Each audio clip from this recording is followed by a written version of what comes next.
Yo, what's going on, guys? I'm Jay Cartere, and in this video I'm going to be sharing some ground offense tips. Offense? Is that how you say it? No, ground offense tips with you guys in EA Sports UFC 2. Shout out to Dylan Lester for suggesting this subject. Thanks to you, bro. Let's get into it. So first of all, my first tip is based around getting to the ground, because remember, every fight starts standing up. So don't go for the takedown immediately.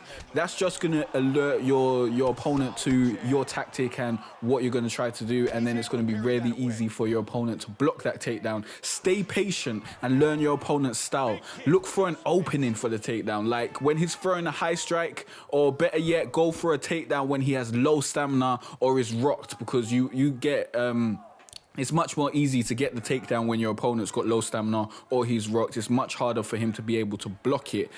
You don't have to wait for these opportunities exclusively, because at times you might be fighting someone who isn't good at blocking takedowns at all, or has terrible takedown defense stats on their fighter. Defense stats and like ground stats really do matter in this game. They matter a lot. Defense stats will change your ground game completely. If you got low if you got low ground stats and you're getting on the ground with a certain fighter, it probably won't work out great for you if your opponent has a better ground stats. So make sure you check out the stats of your fighter if you do want to play this way, if you do want to get on the ground and that sort of stuff. So just remember that failing a takedown could put you in a bad position and drain a bunch of your stamina. So be very aware of your stamina when going for takedowns, and be careful, because being striked while going for a takedown is very punishing. So keep that in mind, guys.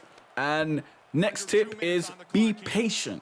Look for opportunities to block your opponent's transitions. This is about when you're on the ground, obviously, not when you're actually trying to get them to the ground. When you're actually on the ground, make sure you be patient and you look for opportunities to block your opponent's transitions. Then transition yourself when you have grapple advantage. If you just spam transitions and you face someone who's competent at the ground game, you will end up getting reversed. It's just going to happen, and you'll find yourself in a bad position.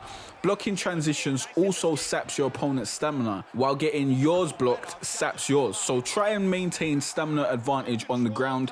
Being in a top position with low stamina is almost as dangerous as being on the bottom, and if you're facing an opponent skilled at the ground game, you'll find yourself in a very sticky situation very quickly. Go to practice mode and learn each position. Learn which directions you and your opponent can transition to from each position, and how to block your opponent's transitions from that position. Of course, you don't have to learn every position at once. I'd suggest you learn at least 3 and try and stay in those positions online. Just remember, you can always come back into the practice gym if you ever start running into trouble. And our third tip is use transition fakes. When you're facing a player who is skilled on the ground, going for transitions consistently will get you reversed. It's just going to happen. In order to counteract this, you can do transition fakes. To do a transition fake, start a transition really briefly, but don't go through with it. You can just flick the right analog stick in the direction of the transition that you don't want to go in, and then do a proper transition in the other direction. Because if your opponent goes to block it, his pad will vibrate and then he won't be able to block the next transition. It's really, really annoying. Trust me, it's annoying when it gets done to you. So definitely use it and annoy your opponent. Of course, if you're facing someone smart, they'll adapt to your technique, so you should change up your strategy if they start catching on. For example, go for one transition fake at first, but if your opponent catches on and starts blocking your transitions or reversing them, consider going for 2 transition fakes or even none. Keep switching up your tactics. Don't always go for the same ground position either. Sometimes it's better just to hold a position than risk getting reversed trying to transition into a better position.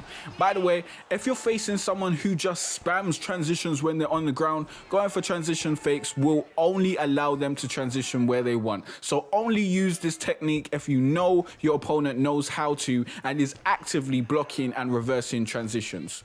My fourth tip, I think it's number 4. I'm going to stop using numbers because I keep on forgetting them. Next tip Punch your opponent while he's trying to transition. Blocking transitions is a great way to hold a position, but sometimes, especially if your opponent has low stamina, you can use a well-timed strike to stop your opponent in their tracks. I like to use this method in full mount and back flat mount.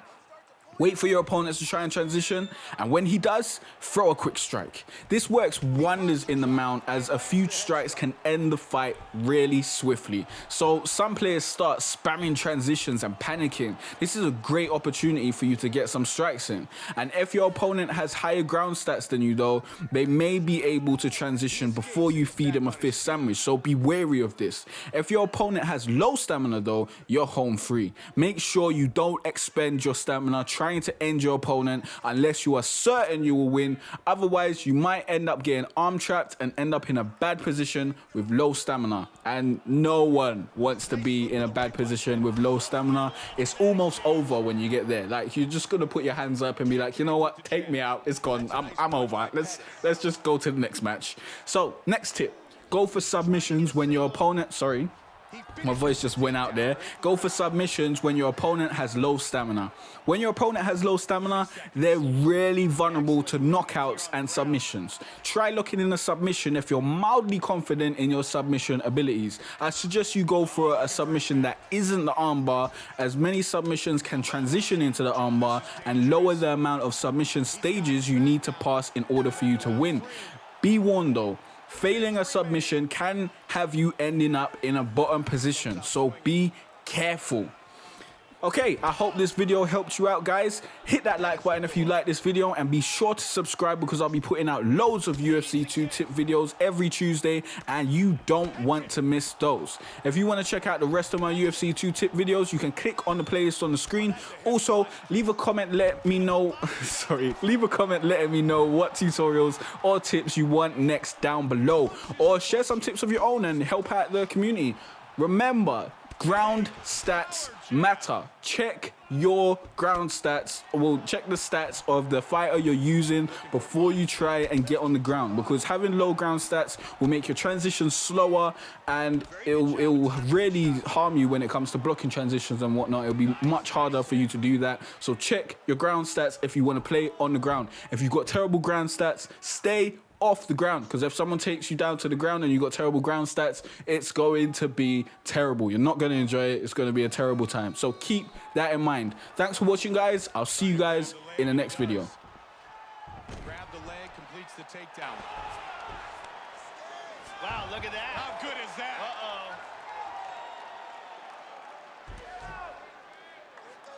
He's posturing up here. Oh, big right hand clipped him. Oh, some heavy shots from the top. Oh, he's hurt. That's it. That's it. The fight is over. He landed a huge barrage of strikes all night long and finally got the TKO.